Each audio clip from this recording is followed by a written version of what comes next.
great that you came out this early in the morning. I really appreciate it. Well, I appreciate the opportunity. This, like you said, this is our first time meeting in 3D. Indeed, yeah. Or is this 4D? This is 3D. Well, you came to life It's 3D. It's immediately. 3D. 3D. Right, because we've been seeing each other 2D. Yeah. That way. So where were you born? I was born in Oklahoma, a small place outside of Tulsa, Oklahoma. Okay. 1972. 72, where was I? I just got through riding through there in 1970 on my motorcycle. Oh, is that right? Is that right? Yeah. Because in 1972, I would have thought from seeing other videos of yours that you would have been in Japan right about 72? I was, Yeah. but I'm saying in 70. Right. Not in 72, I came here in 74. Okay. I was still in the, I was still in the States. I was in Louisiana then. Hmm. But just prior to that, prior to coming in the service, I took a motorcycle trip from LA to New York and back. All In right. Oklahoma, I remember going through there because we were getting those. They used to have stickers. Okay. You could stop in the little gift shop and stuff and get stickers for every state. So I collected all of those. This would have been I think so. Route 66. It was 66. Right. That's right. Yeah. You're right. Yeah. Straight through. Whoop. Yeah.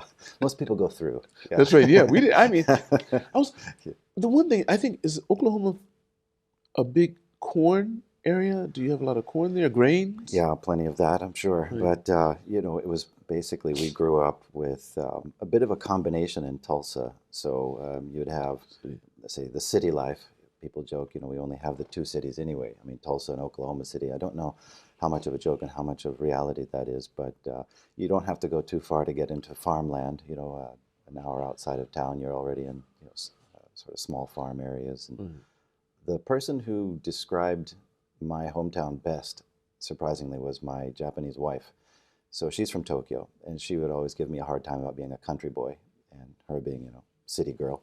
And I told her, no, I'm from a city. And she was suspicious, so, brought her over to Tulsa, toured her around, pointed at everything that had international in it. International airport, you see, we've got a shopping mall over here. It's a proper city, And as we left after a week, her conclusion was that, indeed, it is a city for country people.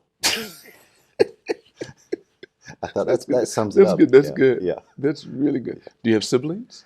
I have a half-sister. Okay. So, she's 3 years younger. 3 years younger. Mother, father? So we have the same mother and different fathers. Same mother. Okay, That's different right. fathers. So your father, did you grow up with your father at all? It's a simple question, but also a deep question. Okay. So my biological father died when my mother was 8 months pregnant with me. Oh, And then, sorry to hear that, yeah. Well, so when I came into the world, it was just me and mom. And then a year later, she married my, stepdad. And then, 2 years after that, they had my sister or half-sister. Are they still okay, your parents? No, they've actually passed away in the meantime. So they both, died at an early age, relatively speaking. So mom died in 2011, and dad before her already in 2004. Now, how old were you when your parents passed? Well, let's see.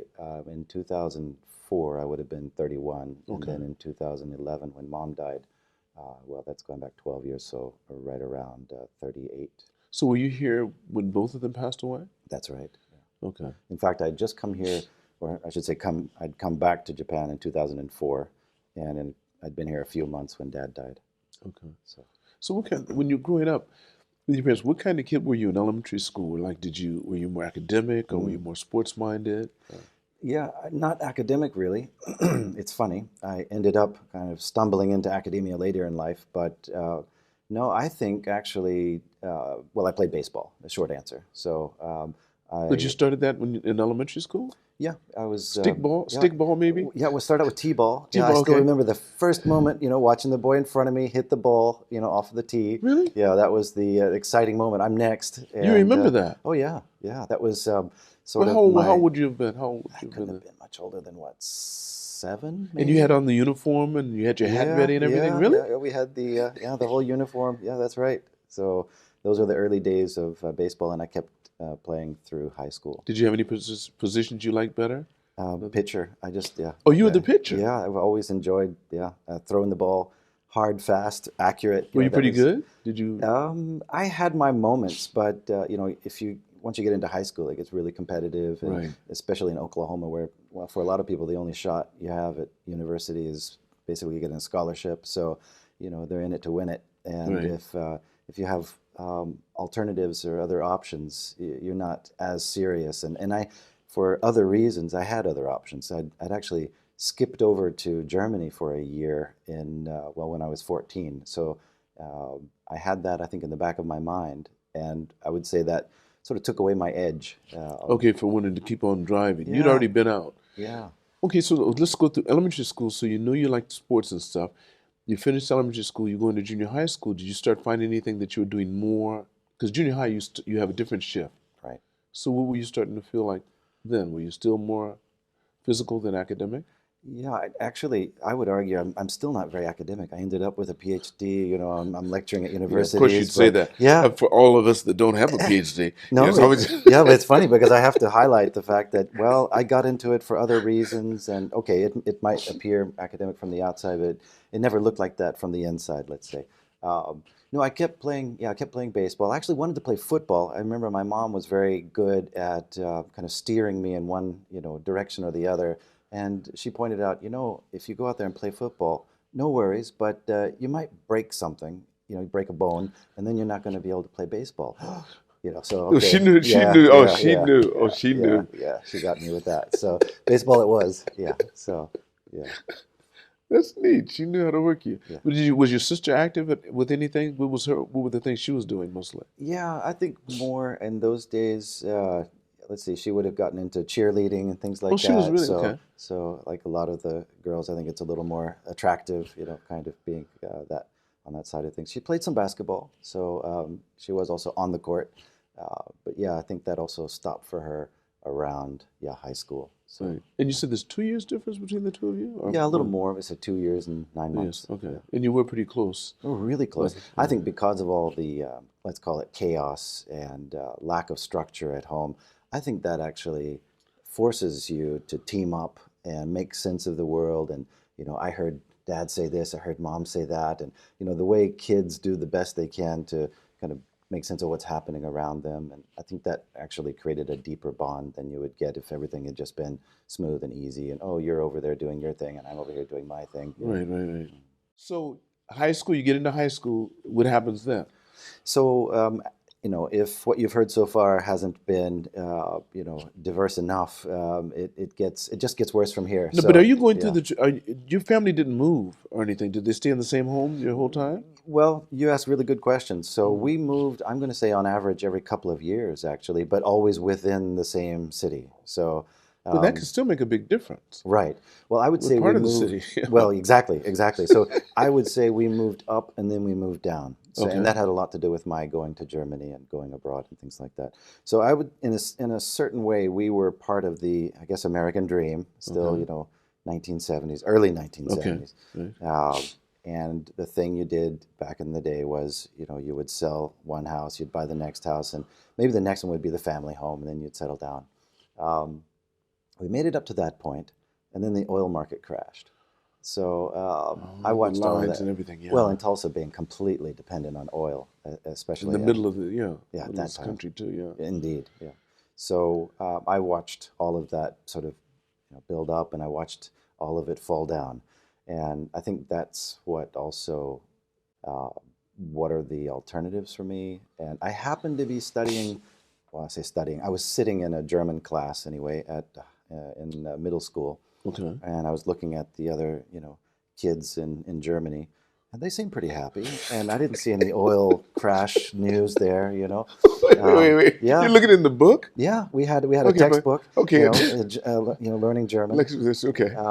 and that was a mistake too. Because it could have been right after the Fuhrer. You don't know. Yeah, well, I didn't know the difference. I mean, truth be told, it was an administrative mistake. I had actually signed up for French class and just ended up in the German class. Okay. And I thought, well, what's the difference? You're from Oklahoma. I mean, really, All right. All French, right. German, it's all the All same, right. right? Okay. So I'm sitting there enjoying German class, and as I say, going through the textbook. And the kids there made an impression on me. The photos of kids in Germany, they looked really happy, and I thought, Oktoberfest, all that other good yeah, stuff. yeah, Just sit up there, yeah, little yeah, kids. yeah. I think that it just looked a lot happier, a lot easier than what I was Okay. experiencing Right. at that Okay. time in Oklahoma. But were you close to any of your grandparents on either Very side? close. So my grandparents picked up where my parents left off. Yeah, On the mother's or father's mother's side? side, mother's Okay. side. What about your father's parents? Yeah, we would visit. They're all in the same, Okay. community, maybe half an hour away, Right. but It was the maternal side that was a little bit more. very much so, Yeah. very much so. Yeah, they really gave me everything that I didn't get at home or that my parents weren't able Were you the to. only grandchild they had? So just me and my sister. Yeah, they were the only. They only had one child? That's right. So Okay. yeah, and um, yeah, so there's a lot to talk about there, but That's yeah. interesting. Did they live longer than your parents? No, or not?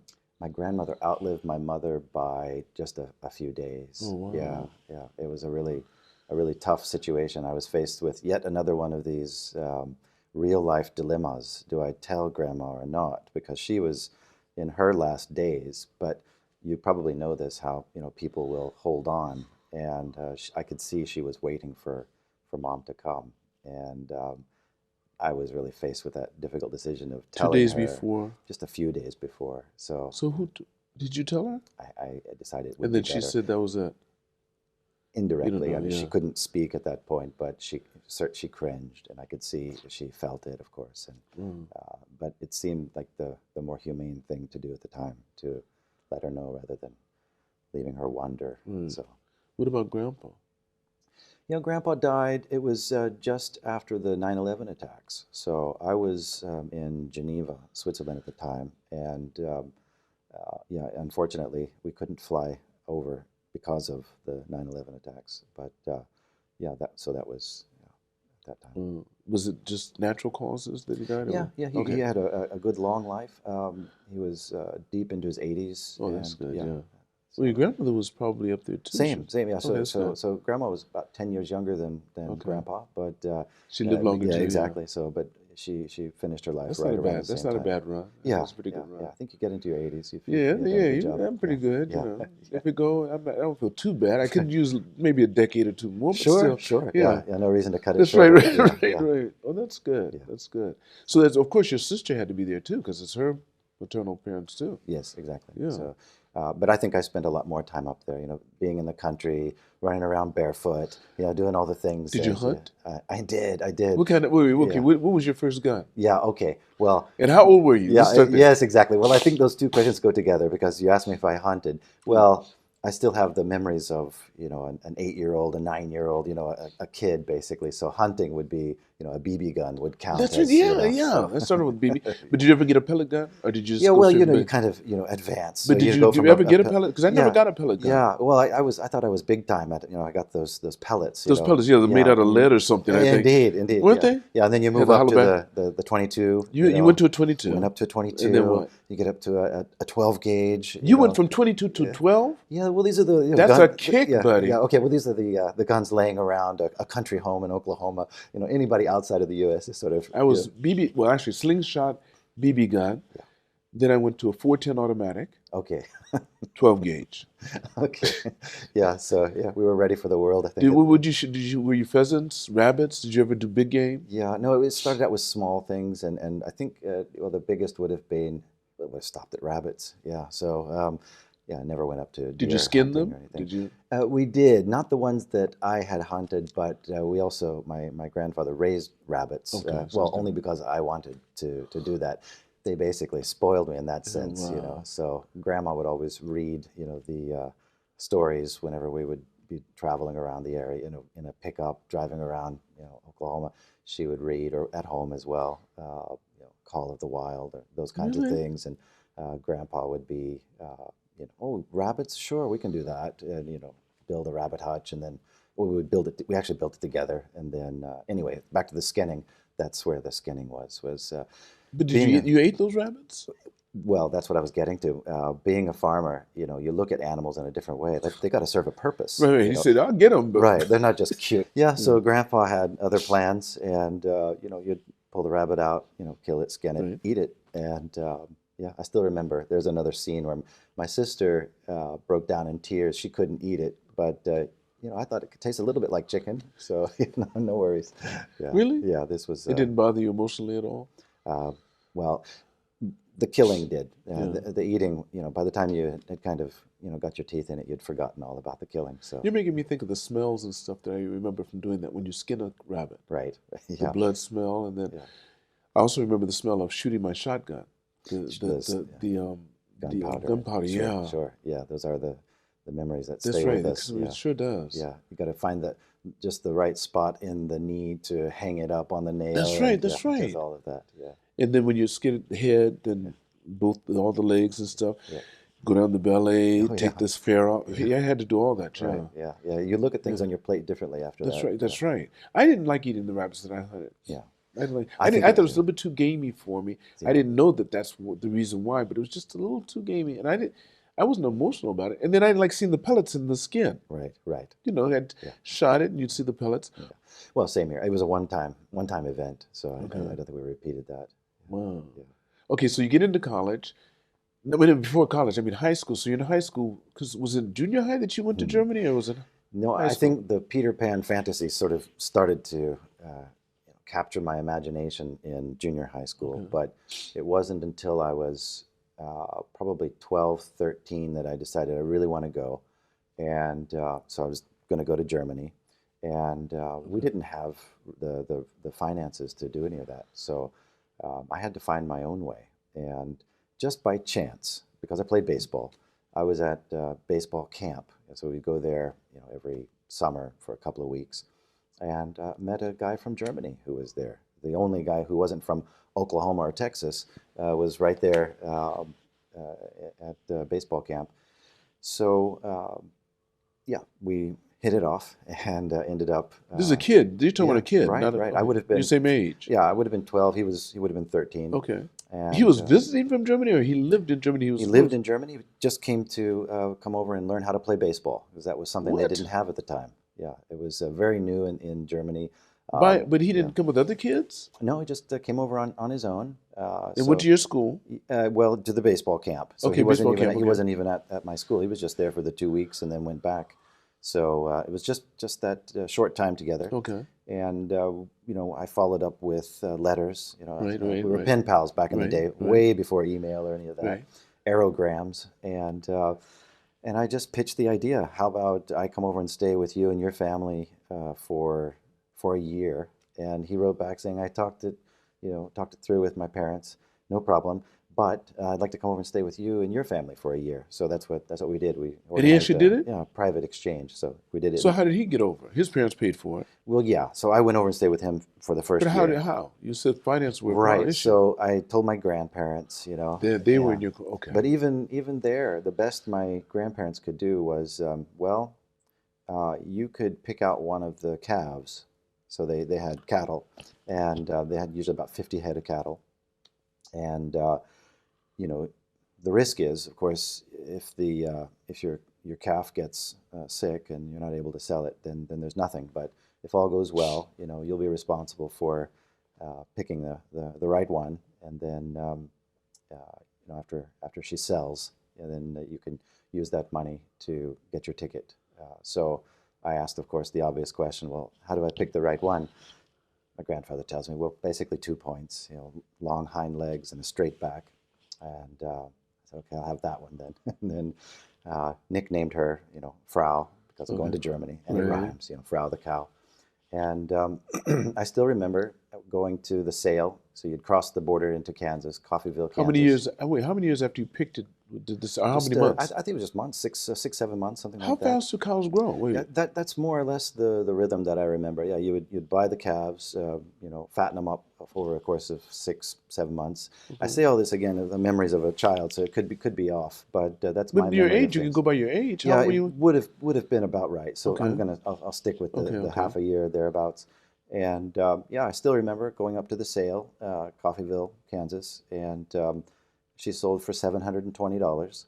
And I remember that because that's what the youth fair ticket cost me from the nearest real international airport, which was Dallas, Texas. So 5-hour drive to Dallas, and my Wow. first flight. Grandpa took you there. No, my mom took me there, Okay. but Lufthansa was the airlines at the time. Yeah. Yeah.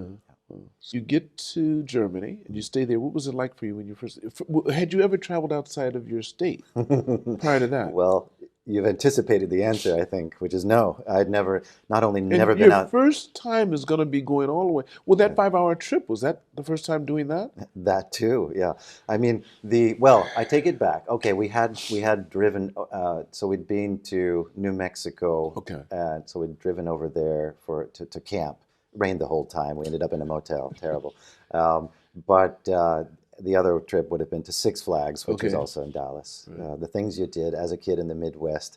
It all sounds a little bit, well, I won't say anything. Right, We right, may have right. some listeners in You're right, Oklahoma, right, right, in which right. case it was great. It was fantastic. Yeah, Exactly. wouldn't want to do anything other No, than oh, that. indeed, right. So you get to the airport, you get on the plane. What was your feelings like? I mean, come on, Yeah, I first think my time. heart was about to jump out of my chest. I was so excited. Yeah, it was a real Peter Pan fantasy come true. I Okay. mean, it was, and there's almost an overlap with the other fairy tale, the Jack and the Beanstalk. And friends have commented on that over the years. Me being able to sell the cow and get the ticket That's and right. get That's right. over. That's right. But Yeah. this was real life, and yeah. So I remember I landed in Frankfurt and then went up to Düsseldorf, where I stayed then for the year. But they were there waiting for you, weren't they? My host family. So they were in Düsseldorf. So I Okay. remember calling from Frankfurt to say I'd made it over from Dallas, now in Germany. I can't I can't remember for the life of me how I would have said that, because I certainly didn't have the ability to say much in German at that point beyond good morning and where's the telephone, as we did back in the day. You Right. had to ask. These days it'd be, Right. well, it's in your pocket. That's right. But in those days you had to kind of ask for directions. In any case, yeah, I let them know that I had arrived, and then made the last flight then up to the connecting flight up to Düsseldorf. So was your time over that year? What was? Were you in school? I was, and that changed everything. So being in school helped me to really, integrate. It helped to learn the language. It helped to also just give me thoughts that I never would have had before. Like, oh, I see. So from here, people go to university and things like that. You weren't thinking that prior to Oh, that? not at all. That wasn't in the cards for me. My dad did always harp on that. Your kids are going to college. That was a big thing. Mom had a master's degree. Dad had stopped partway through his bachelor's, so we weren't an academic family in that sense. But he was very adamant about that. Meanwhile, we didn't have the means to do that, so that meant either you get a scholarship or you do something else. Not sure what the other thing would have been, but yeah, in Germany, I heard, for example, oh, in Germany, university is free. So yeah, hearing that, I thought, well, maybe there is a chance for me, and that was just another example of some of the things I learned at school. Um, I learned also in Germany, interestingly, that whereas we have high school, and that's all there is, they had essentially three high schools. So one high school would be for people more likely to go into the trades, one high school for people more likely to go the academic path, and then one just in case, maybe you have a late bloomer who might go one way or the other later down the road. That's right. And I happened to be in the one where you were more or less university bound. And so I imagine that probably conditioned me in certain ways, a lot different than high school back in the U.S. or back in Tulsa, Oklahoma, anyway. How good did your German get? Well, I think there's a subjective answer, and then there's an objective answer. The objective answer at the time was the equivalent of our headmaster at the school had to write more or less what we had done, what level we had reached, and she put me at an average speaking level within the native category. So I wasn't at the top of the native speakers, but Of your pronunciation, age, at your age group? I had just caught the bus. The linguists say it's around age 12 that you kind of lose the option of really speaking the language without an accent and things like that. And even though I was 14, I was still, I think, just young enough to get my mouth around the sounds and reproduce it more or less at a native level. Did you keep it up? I actually intensified. I got more specialized. I spent another 4 years in Germany, which we'll get to now, I guess. But yeah, I ended up altogether spending 5 years there. So well, in simple terms, After that year, came back to the U.S., finished high school, and then didn't waste much time going right back to Germany at age 17. But how'd you get back? So Grandpa didn't give you another cow, did he? no, cows are all used up at this Okay. point. No, I came back, finished high school. During high school, worked during the summers as a carpenter's assistant, which, well, fancy talk for carrying pickets. I mean, we put up fences and things like that. And that was how I saved up enough money to get back to Germany with a big $600 in my pocket at this stage. So you remember these things. Yes, but, of course, of course. That's how much I had because couldn't run out. So That's I had right, to that's right. find the next source of income before the 600 ran out. So that's how I got back at age 17. To go to university now. Yes, I really like your questions because, again, they're easy to understand, but they go really deep. Mhm. So the reason I went back over was that I thought I would be able to go to university for free. I thought, You have to be. Oh, go on. yeah, You tell the story. No, again, these are thoughts that you have at a younger age. And you hadn't found that out prior to coming. You would think, right? Okay, you just So- heard free, and you said, "Okay." Yeah, well, you're getting to Good know deal. me here. So Okay. yeah, I have this memory Right. of a free university education. Yeah, let's go. So flew over there, went to the university and administration, and said, I'm here to do my university. Is the same host family taking care of you again? No, at that stage. So my best friend at the time, he was still finishing his 13th year. So they Right. have that Yes, extra year yes. stacked on the that type. They call it the gymnasium. And so in the gymnasium, you have that 13th year of high school. That's really the last year before you go on to university. And that's the one he was busy finishing. And I'm sure parents had all their concentration focused on him getting Was he the only across the child? bridge. He has two younger sisters. Okay. So But he's the only boy. he was the only boy, yeah, Okay. and the firstborn. So Right. we had a lot in common. Okay. And in any case, I had to fend for myself at this stage. So I ended up renting a room from another German family, and that was about all I could afford at the That's what I'm time. saying, I had gone to the university. They said, doesn't work like that. You can study here for free if there were a couple of ways in. If you finish an associate's degree back in the U.S., you can continue your education here. The other way would have been you could do essentially what my best friend was doing, go to German high school for that 13th year. From there, you could go on to German university. Well, in reality, in the U.S., but also in my mind, I just thought, well, going back to high school, it was a dreadful thought.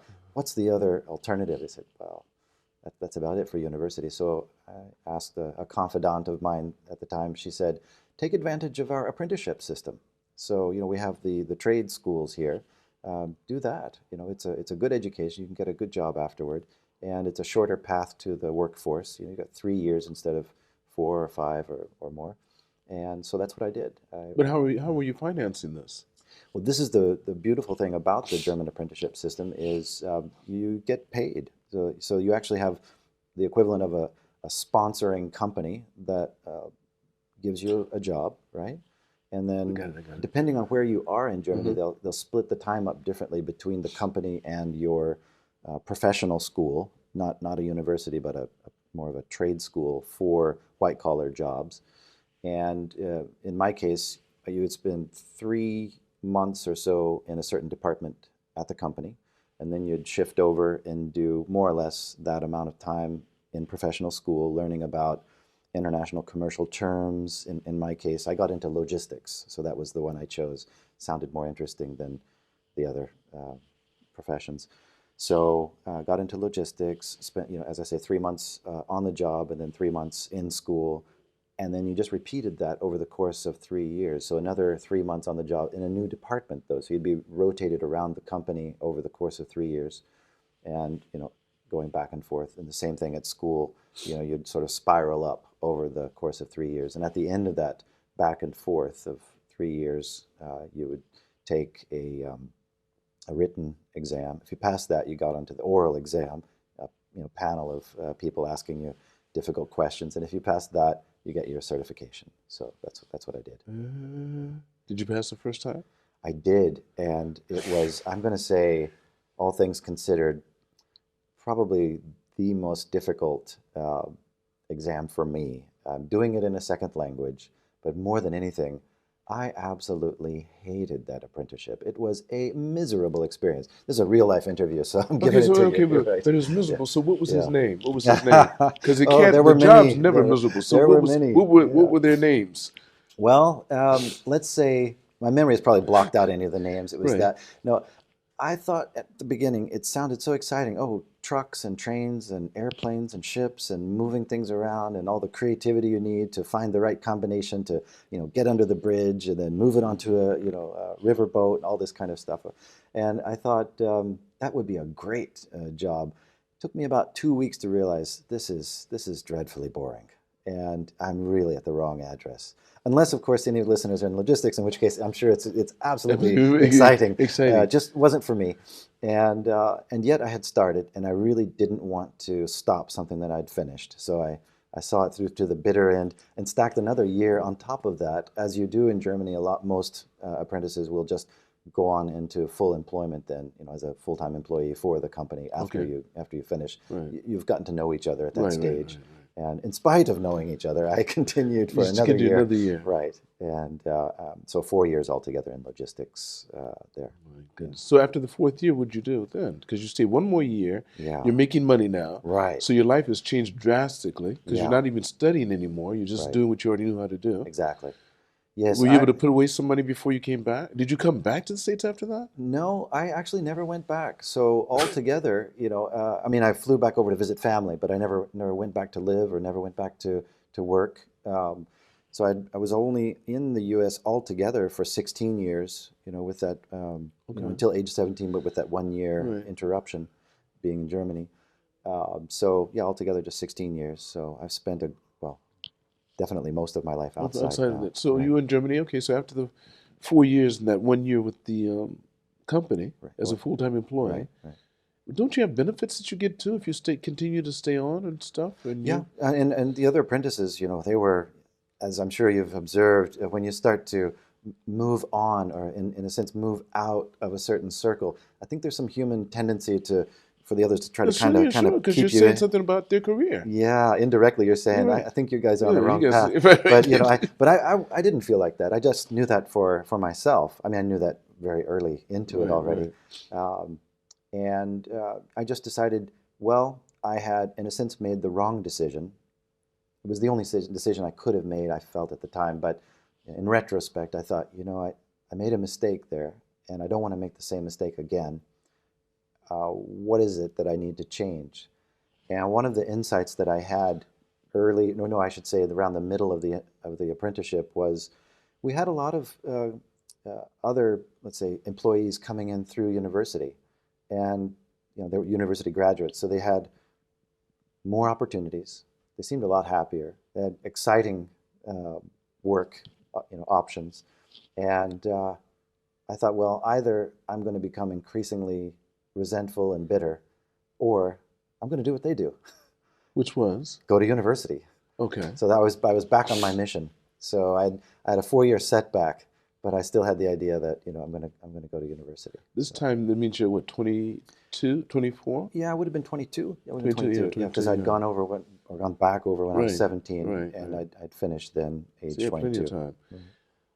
I don't want to be too personal stuff, but weren't there any girls involved and stuff like that? I mean, Yeah, there were girlfriends along the way, but nothing that held me there. So but you're always the American that was over here, and you're not German. right, that too.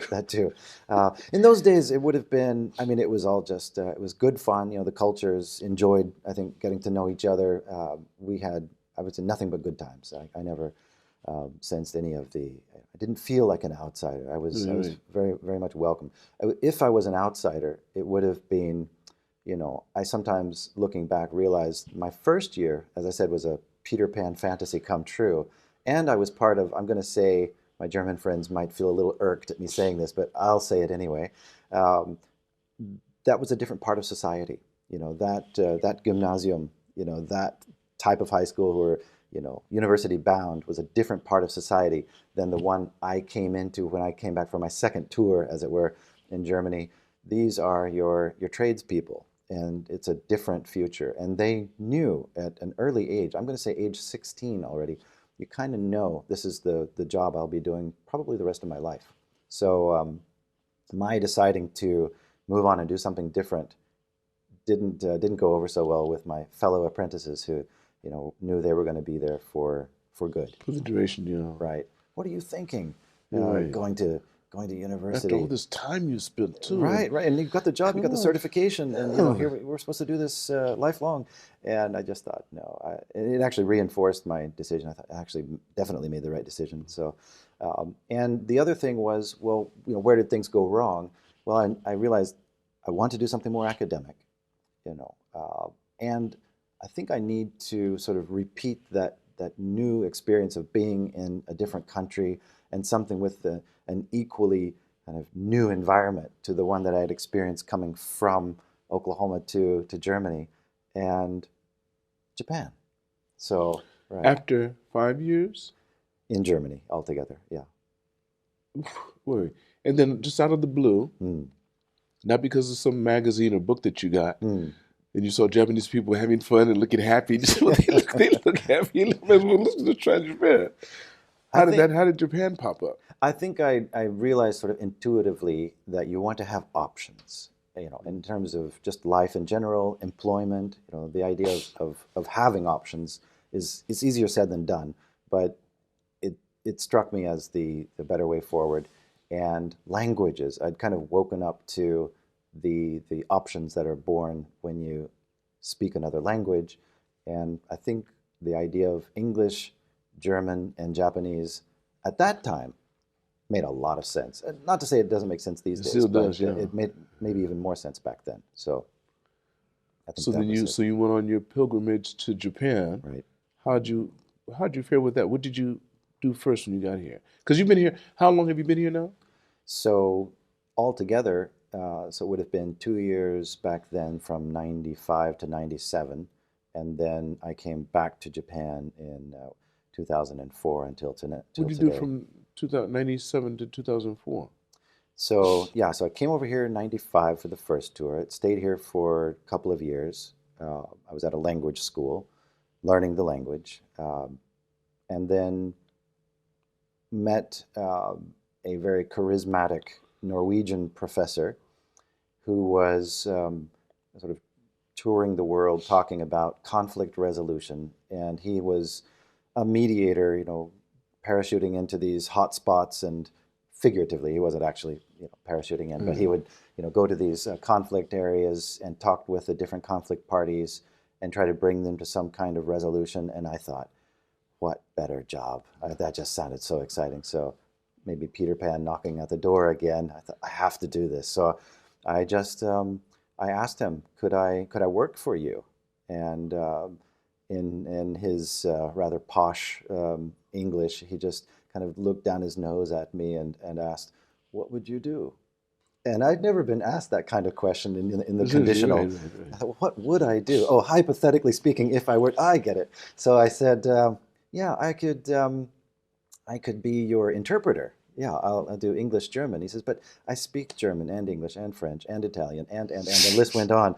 And I said, okay, well, you're in your 60s, I'm in my 20s. I could help with your luggage. And he got a big laugh out of that. He says, you've gone from interpreter to bellboy. So, yeah. I said, it doesn't really matter. He got the idea. I just wanted to learn from him. So his name was Johan Galtung. He's still going strong at How old is he now? 92, I think. Wow. So and where's he living? He's in Spain with his Japanese wife. So his second wife? Third? Indeed. So Okay, his first wife was Norwegian, second wife Right. Japanese. And I said, I'd like to work as your assistant. And he pulled me on board. And I basically ended up going back to Europe to be able to work with him. What might be interesting to you in this context is my first, job with him was, he said, I'll be going to Okinawa. So this was a very unfortunate time when the, 1995-6, there was a rape in Okinawa with the American A 12-year African shoots about 12. Yeah, I remember. So it was at this then time. the commander made a big mistake in what he had to say about it. Okay, well, you understand all the Oh, yeah. background. You saw this. You saw this from the inside, I think. And I wasn't in, but I remember the case because it had to deal with someone who looks like me. I see. Yeah. So at that time, that created a lot of uproar, and Governor Ota at the time had called my professor. So the professor that I'd approached had called him in for some mediation and basically asked for some advice. And they were sitting there, the governor, the professor, and I was sitting there taking notes. And that was my first front row seat to how this kind of diplomacy works, a little more backstage kind of diplomacy. But and I was hooked. I said, this is what I want to do. So I said, I'll do a master's in this field, so conflict studies, and work with this professor. And that's what I did. For how many years? So I went back to Europe, and that would have been in '98, and did the master's in Austria and Spain, and then and had already started at that time working with him. So really just tagging along. So it would be anything from driving him from one country to the next in his camping car, which was his favorite form of transport, to sitting down talking about his most recent books. But he paid you for this. Yes, he would always arrange for opportunities. So indirectly, yes. I understand. And he was very good that way, and actually directly some as well. So Really? I did help build up his NGO at the time, and so there we were back in Europe, and I stayed there for 7 years before my second tour of Japan in 2004. So So had you picked up the language by that time? So Japanese, the longer I'm here, the less I feel I know. But I really do. At that time, I would say I was conversational, but even that, it really depended on the conversation. I was really struggling still. You could talk about maybe what you'd done the day before, but you wouldn't venture into explaining to someone, how bicycles work. I see what you're saying. There's a certain sort of line you have to draw.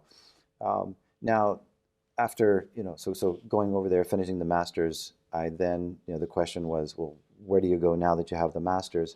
And that's where so Professor Galtung, he insisted on the first name. Call me Johan. That was his preferred way of being addressed. And he introduced me to someone at the UN, and I did an internship, and the internship then led to an in-house consultancy, and one thing to the next. So. With the UN? With the UN, right. Okay. So I still remember I took the overnight train from Barcelona to Geneva. He was there to pick me up at the airport. In my mind, we're now going to, so back up a bit, part of finishing my master's degree was to do an internship, an extended internship, 3 months. And I asked him, could I do the internship with you? We could do it online. So email was a thing at that time. And he said, well, why on email? Just come up here and stay with me and my wife, and you'll be my apprentice. You'll build up the NGO with me, and that'll be your apprenticeship. You'll write about that, and I'll look at your paper, and that'll be that. So I was excited. As I say, took the overnight train, showed up in Geneva. He's there, picks me up. I think we're going over there to start this exciting internship. And he says, I'm just going to, swing by the UN and talk to a friend. And I thought, I felt intimidated, the idea. Mm-hmm. And he said, come on, here we go. And I said, I'll just wait in the car. You go do what you have to do. And he says, no, we're going to go talk to this friend, and I need you to be there. And I thought, well, I'm not dressed for the occasion. And I looked at him, and I noticed he was wearing a kind of tie-dye T-shirt with a business jacket over it. And I thought, if he can do it, I guess I can too, looking like that. So, we went in, and he introduced me, and that he arranged for the internship in that moment. So I ended up doing 2 internships. So during the week, during the day at the UN, and evenings and weekends with him. It's beautiful. Yeah. It's beautiful. Yeah. And then you leave him. What did you start doing in Japan? Right. So so I left him. Did the 5 years at the UN, pushing a year at the training section of the UN, and then 3 years at UNICEF, and then I had an in-between period where I hopped around, did some work with UNDP, and that was the bulk of the experience. So essentially organizing training courses, interviewing UN staff, bringing in big name trainers, helping those UN staff move forward in their careers, and then switched over, as I say, to UNICEF, where I was doing background research on all of the corporate partners. So you've heard these campaigns, buy our product this month and 3% will go to children's education in Africa, and those things. So before they would partner up with a company, they wanted to know who they were getting ready to partner with. So I would do the background due diligence, but a non-financial form of due diligence, reputation checks and all of that, all the good stuff, all of the not so good stuff, and then UNICEF would decide and sort of calibrate the partnership on that basis.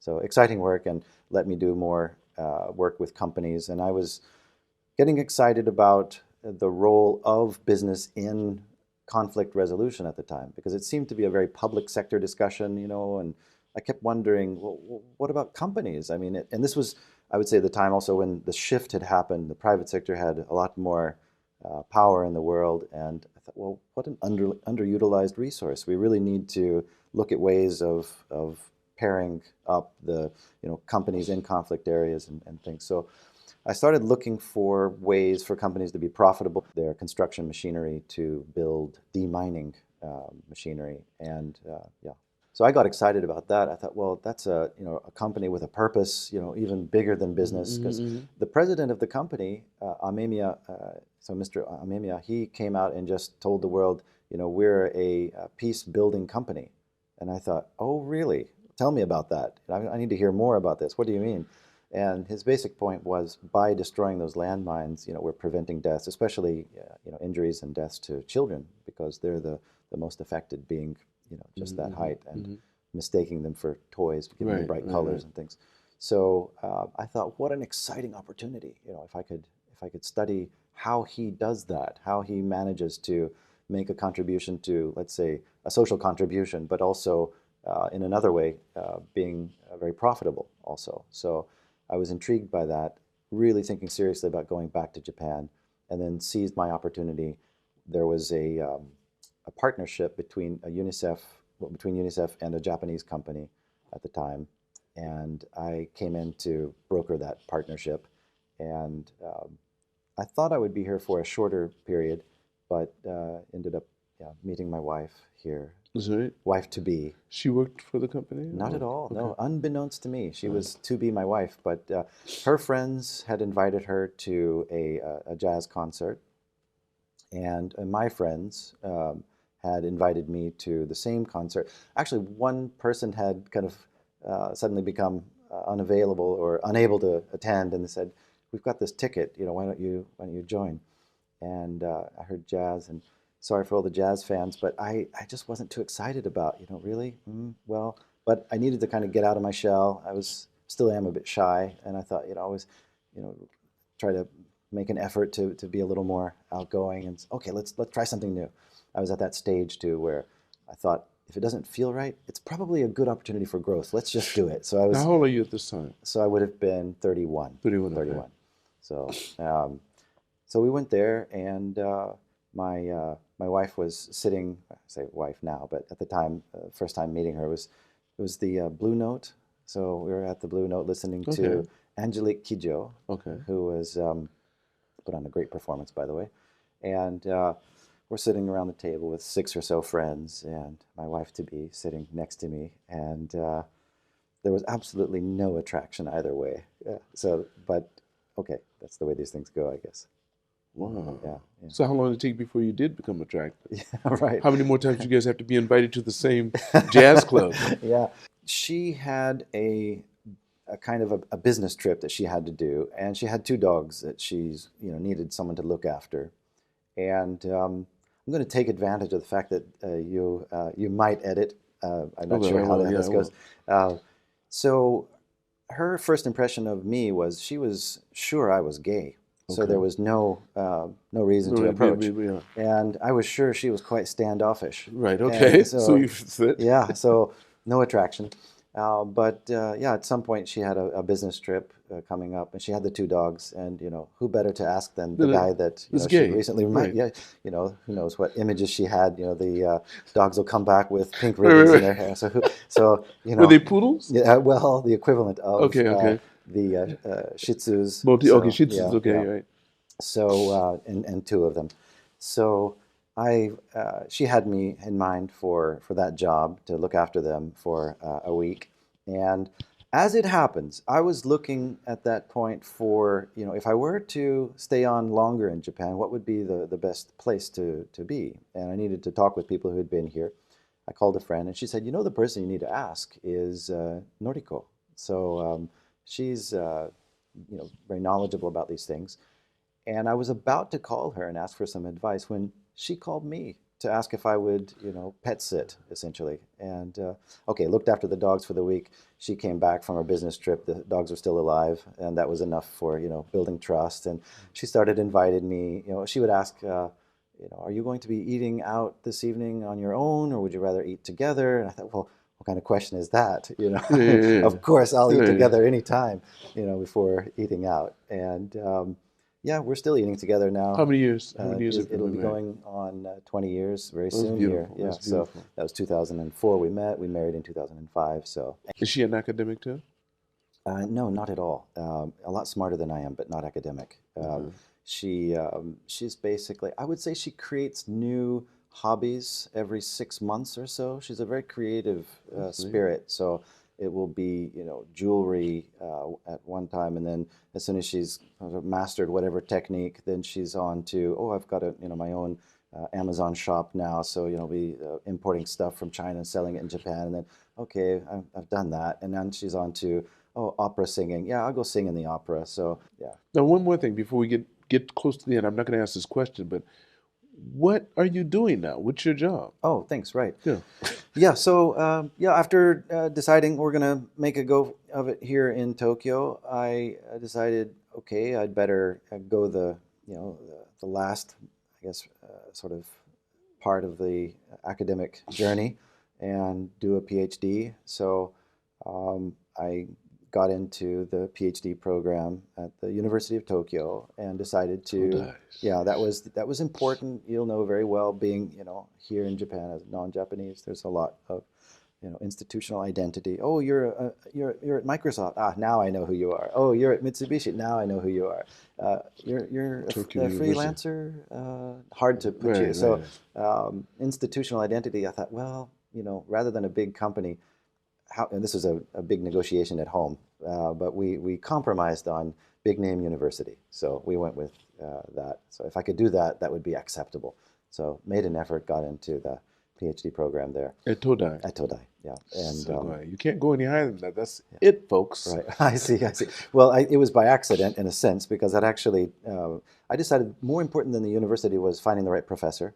I had identified the person I thought was the right professor. He happened to be at Shitotsubashi.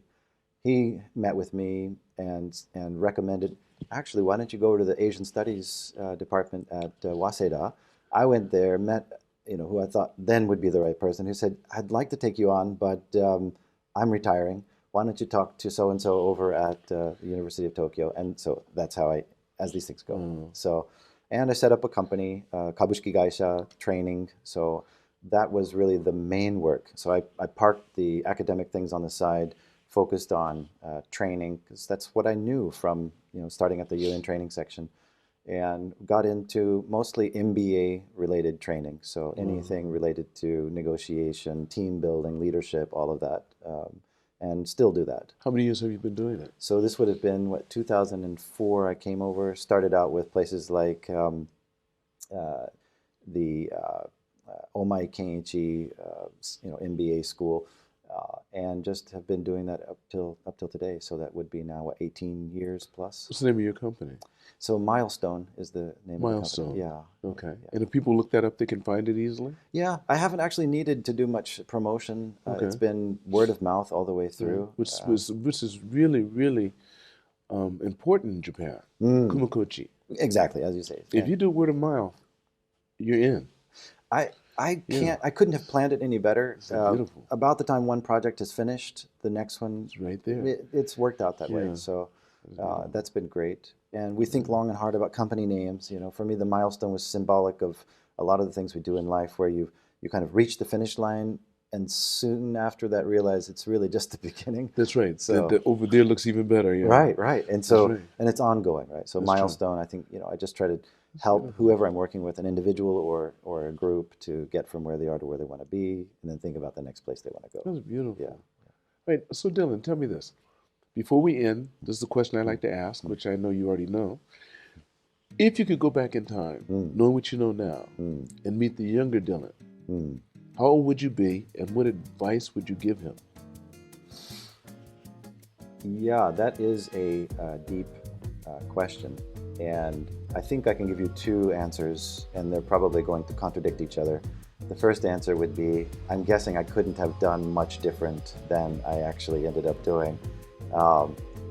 But yeah, I would have liked to have given myself a little more time, not to be as anxious. Probably going back to the time in Geneva, and that would have been in your 20s? In my late 20s. And I may even go back a step further, or a step before that, and say it would have made more sense for me during my time in Germany to just stayed there.